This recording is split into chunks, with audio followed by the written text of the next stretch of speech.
Hi, my friends. Welcome to the Swanny Switch Effect. This is Cori, and I used to be the creator for the Diamond Painting Effect with Cori. Now I'm the creator for the Swanny Switch Effect. I don't know how long this will be, but for now, this is the name I've chosen. I can change it again, I think, one more time in the next 14 days, so who knows what will happen.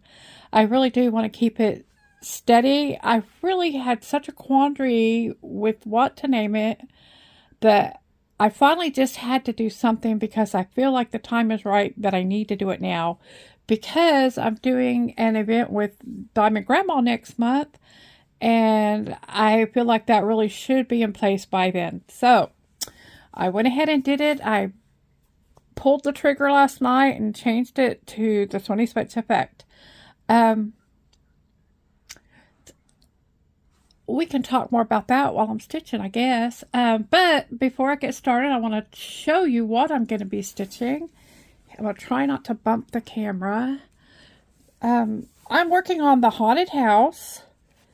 And let's see, I'm going to view it in the PDF. And there I can get the mock-up of it. I just thought that was such a cute house. It's really kind of big. I am doing it on a 22 count hardanger because that's all I have that would have fit this pattern. So that's what I had on hand. And sometimes that's what you have to do when you don't have money. So, but I'm excited to do this one. I've gotten a little bit of the top. I still haven't gotten into this part yet. I'm still working on the top. I just put it into a little bit bigger of a frame last night, so there's still some stuff missing over here on the edge that I didn't, not that much, but the frame it was in, I couldn't do this area over here. And I have found that I am going to just work square by square because I get lost in this. It's really easy for me to get lost in it. I need to thread my needle, and I need to show you guys my just most adorable needle minder ever. Thank you, Vivian, over at Diamonds Around You. She sent me this needle minder. I fell in love with it, and so it even holds the needle, which it gives a little added security. I've never really trusted a needle minder, quite frankly. I use them, I try to use them, but I don't trust them. So, I can't remember if I told you, this is 22 count hardanger. I've started this video 3 times already. So, I may repeat myself again within the video because I can't remember what I said the other 2 times. If you know how that is when you get old. I think you might know. But, so I am using a 310. This is a thread that came from one of the kits I opened last week. It was a kit that is a fairly large kit that I expected to be a stamped cross stitch, and it ended up being a counted cross stitch, and I just didn't.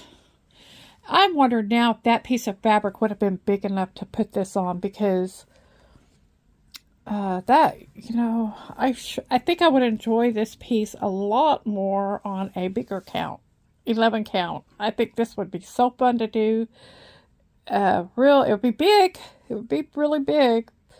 But I think it would be fun to do as an 11 count. As a 22 count, it's just that little bit of extra care needs to be taken, and I have to go a little bit slower. It's harder to see, harder to count, all that stuff. But I've gotten this much done. I think I can finish the other 1/9 of it. I've got probably a 1/10 done. Let's see, needle minder, the program will tell me when I get to it what % I've done. But, yeah, I found that working square by square instead of following the lines is really much easier, and I still get confused. And I think most of it's just because it's so small and it's so hard for me to count once the stitches are there. Okay, let's see. I'll get into the Pattern Keeper. You guys, Pattern Keeper is a game changer for me. Okay, it says I've stitched 0 today, but I've stitched 1,430 out of 18,949. So that's almost 19,000 stitches. And I'm 7.5% of the way through. Well, that's could be worse. Could be worse. What I do over here on the Pattern Keeper is I'm going to choose the square that I'm going to follow. So I'm going to make sure I'm in marker mode. Tap on the marker up at the top. And then I'll tap on this and that'll pop up and it'll say select all unfinished stitches in the square. And I go ahead and mark them all now before I've stitched them, because that helps me focus on that square, because that's where I need to be focusing. Sometimes I'll go in and undo some of them so I can make sure I'm where I need to be. But I'm going to be stitching in this square right here. And so this is going to be tricky doing it around the camera, I'm telling you. Okay, I'm going to start in this bottom corner. I'm going to have to pick it up so I can see.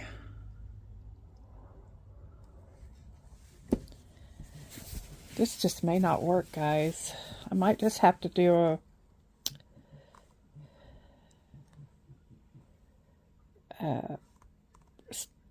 record it and then do a voiceover,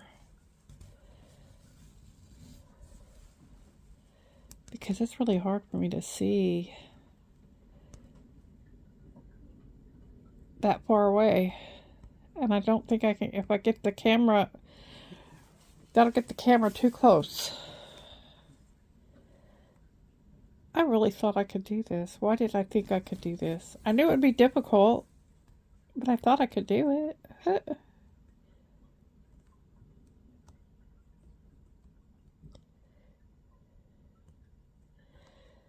Okay. Anyway, Stitching Jules, I watched her video last night. She did a stitch with me. I guess she may have done them in the past and it's been a while, so she would just came back and start to do it again.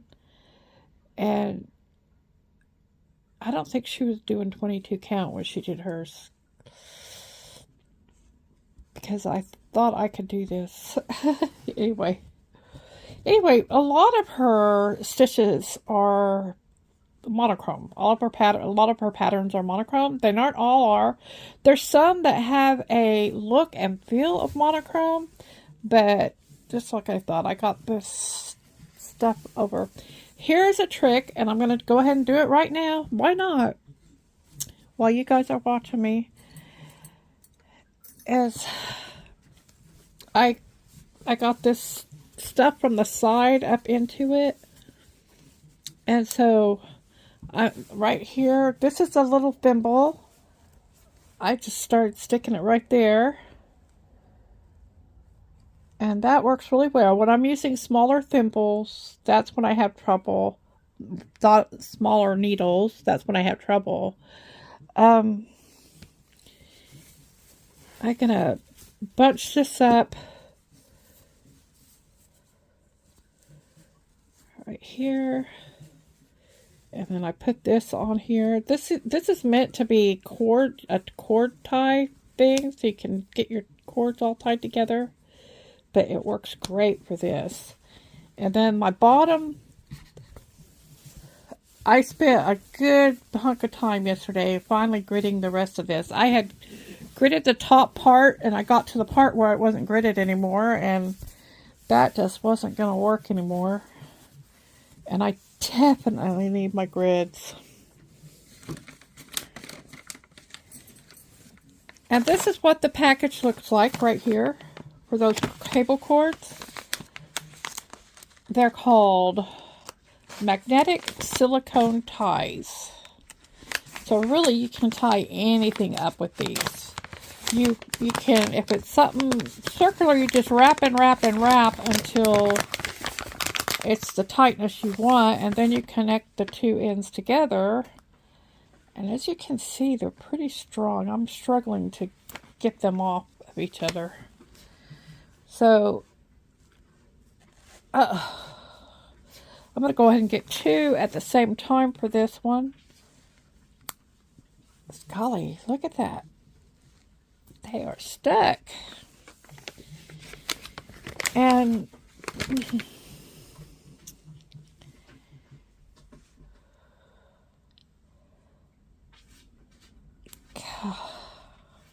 I'm afraid I'm going to tear the silicone off. There. Okay, so I got one undone. I think my thimble's finally given up its sticky. So we're having quite the morning, aren't we? It's there. Okay, so I'm going to put this one over here, and it will wrap around and come over to this one here. Guys, in theory, that's what would happen. Okay.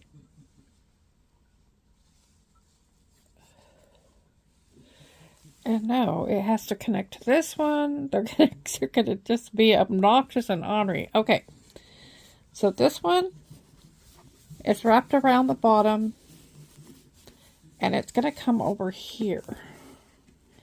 And then I'm gonna connect this one, if I can find it, get it to connect. There, okay. And this one will come under and connect over here. You guys, I'm so sorry. There we go. I had it turned wrong. Okay. So, there. That's how, and that'll hold this fabric up. I may move it over like that. There. Since I'm going to be working in this area right here. And now my thimble is over on my other finger, so I don't know if I should just give it up now or not. I have been using this thimble like this for about 3 weeks. So that's a plus.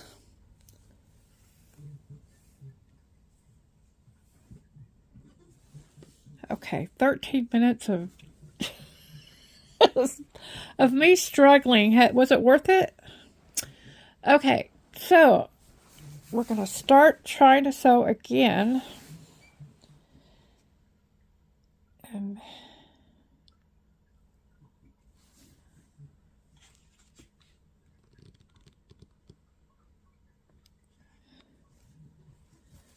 maybe that'll work. Okay, because I can see better, and hopefully I won't be hitting the camera this way.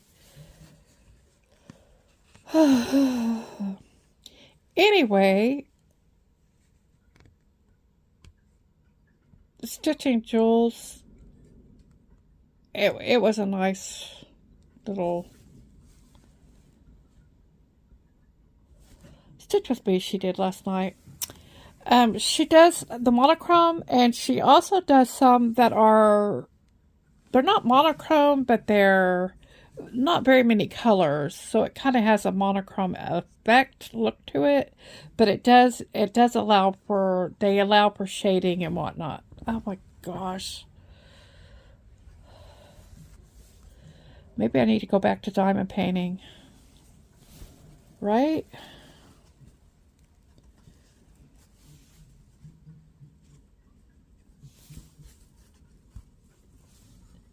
Okay. I only got a half across it.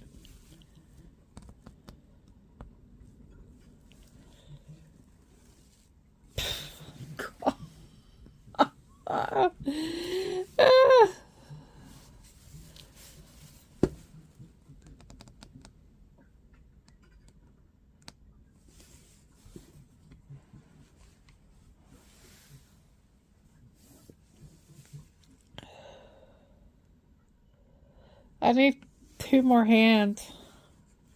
That's what I need.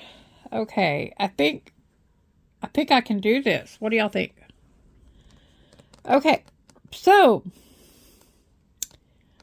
I bought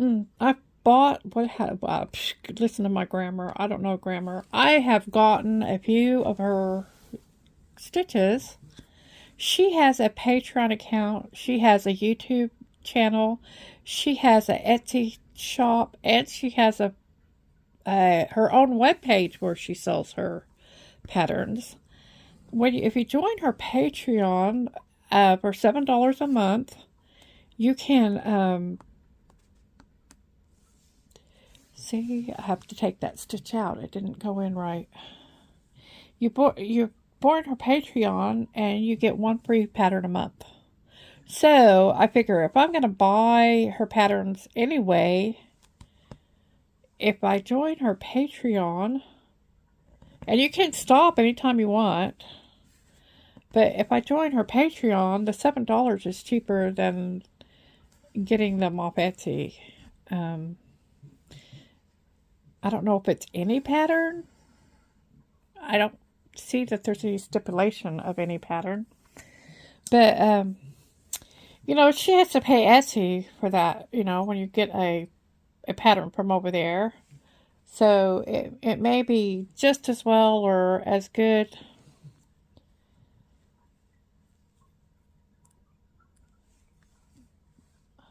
Here we go.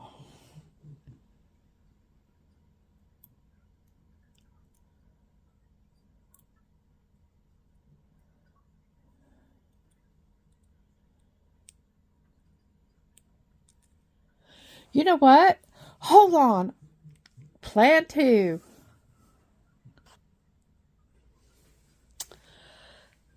Well, that was a hot mess. We're gonna work on this antique birdhouse for houses October built. This is definitely a fall scene for my little antique birdhouse. This is a stitch that I got from someplace.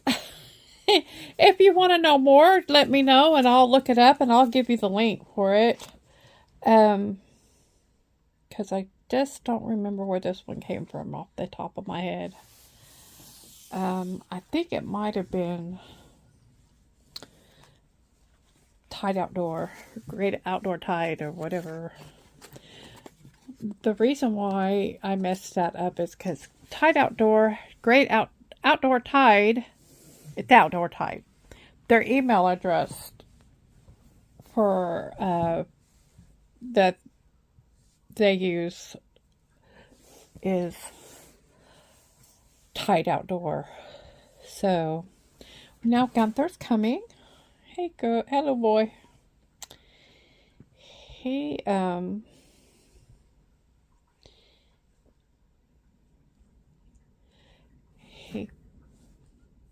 I had the table across my lap, so he will come when I have the table up, but not very often.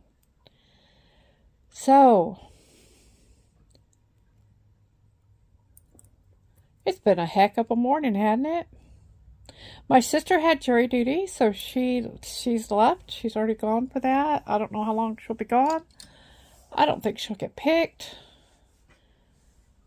As soon as they start talking to her, they're going to go, this lady's crazy. But anyway, I hope we don't have any more interruptions. This has been kind of a crazy video today, yeah? I'm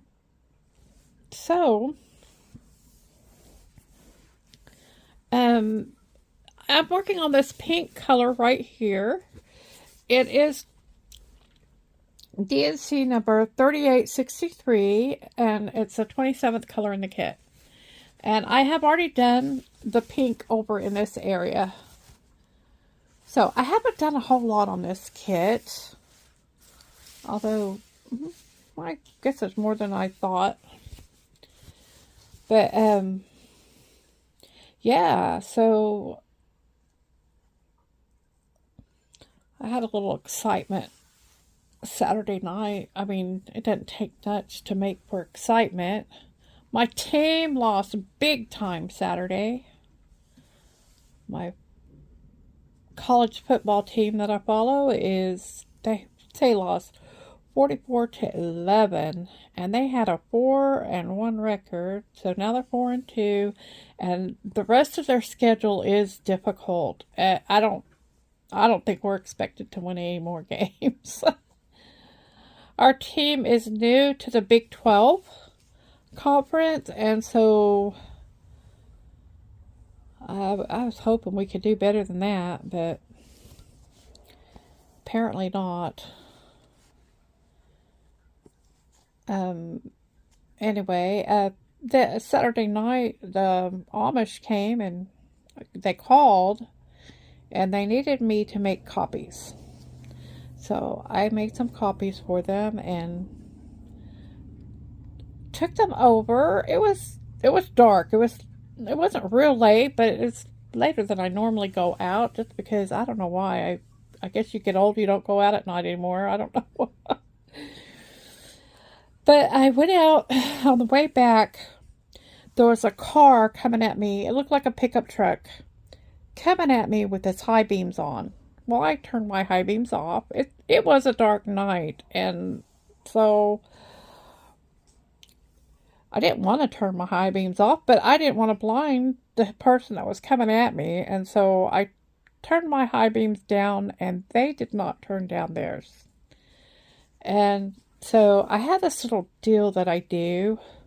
When somebody does that to me, I'll turn my brights back on just the minute I pass them. That way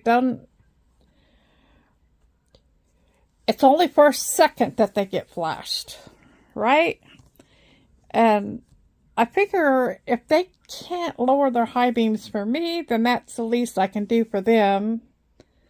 Just let them know that they forgot to do it or something. Is that rude? Is that mean? Well, I'll tell you what, I'm not going to do it again. Because I learned my lesson.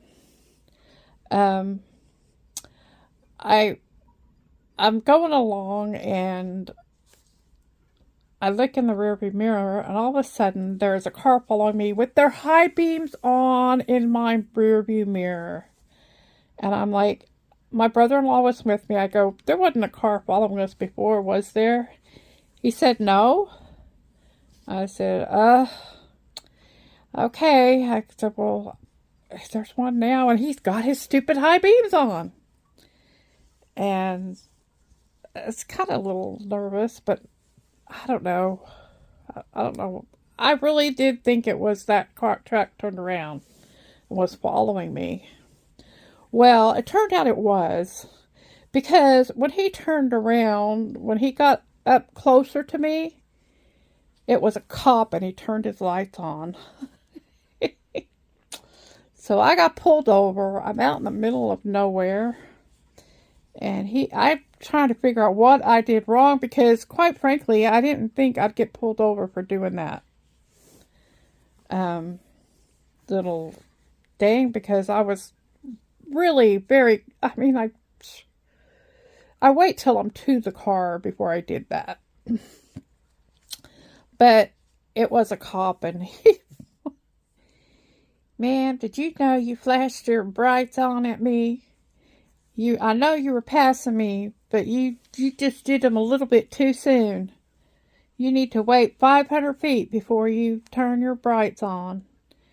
And I'm like, I just kind of looked at him. I can't believe I did this, because, you're supposed to be nice to cops and just do whatever. And I just I wasn't mean. I wasn't rude. Well, maybe, I don't know. Y'all can judge if I was rude or not.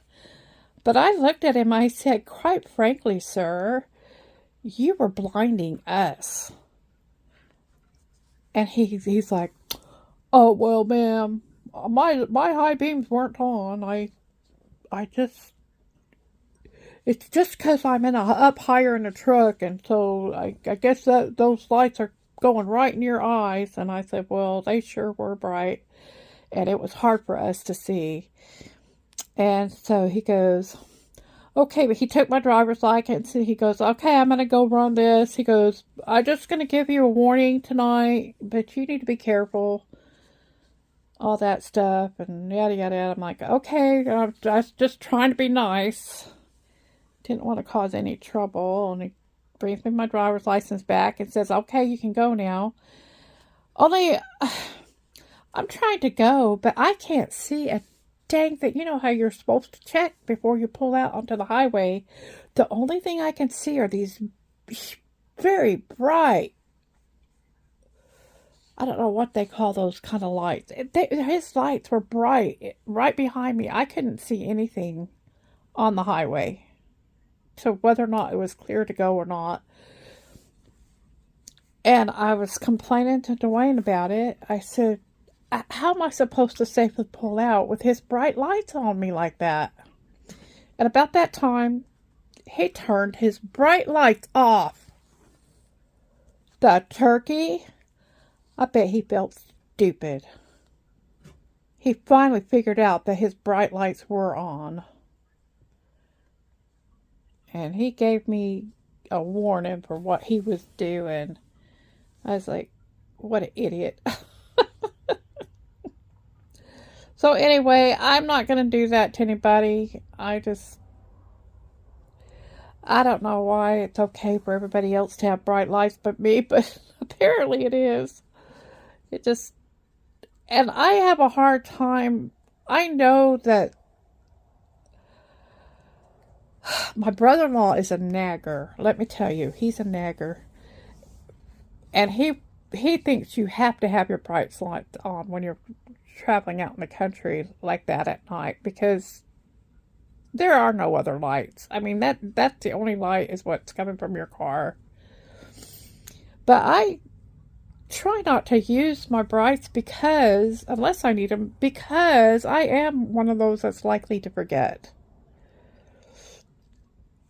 And I know what it's like when you have the brights coming on at you. But I was using them because it was one of those really, really black nights. I think that was the night of the eclipse. Or it was that day. But anyway, that was my exciting weekend. I was having it out with the cops. He really was a nice guy. He didn't have anything else to do but to pull me over, you know. There's nothing else going on. One of the things I thought is maybe he was checking for illegal immigrants. Because that is an issue around here. But I don't even know if they're checking anymore.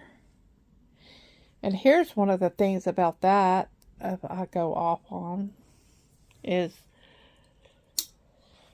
they're letting them come in across the border. They're just letting them come in. But if you get caught with any of them with you, you will get in trouble for transporting illegal immigrants. So I don't know. That doesn't make sense to me. It's like they haven't changed any of the laws. They're just letting the cops aren't doing anything about it to them. But you and I will get in trouble if we do try to help anybody. So that's a bit nuts. So,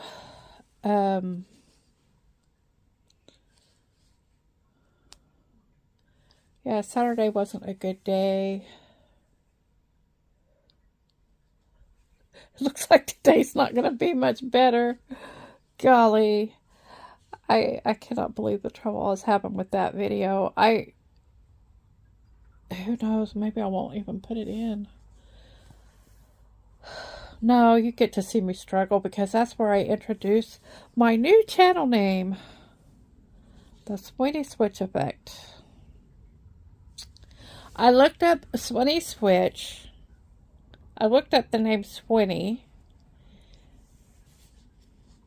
And it's a name. And then when I looked up Cori and saw that it was Irish for a hollow, I thought about Swinny Switch Hollow is what I'd name my channel. But then I started thinking, you know, well, I don't know. I felt like by leaving the word effect in there, maybe that would help people know that it was me if they don't recognize it at first. I'm not going to change the picture anytime soon. That's for sure. Because then at least that will be up. That picture is an icon. That is my big old honey bear when she was a puppy. She's, gosh, I think she's about 6 years old now. And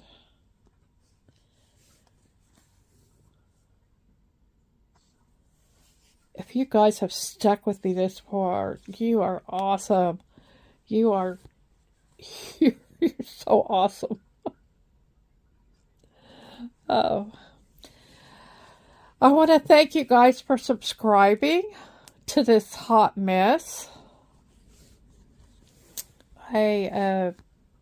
Welcome to all my new subscribers. For some reason they keep coming on, and I'm loving it. I like to do a Stitch with Me on Mondays and Wednesdays for sure, and I do product reviews when they get here or sometime after they get here. And I can do a pop-up video whenever sometimes the mood strikes me. I have less time to do that than I did before. When I thought I had nothing to do, I found out I was wrong when I tried to do a video every day. So I guess apparently I do some things. But anyway, thank you guys for joining me. Take care, and I'll see you in the next one.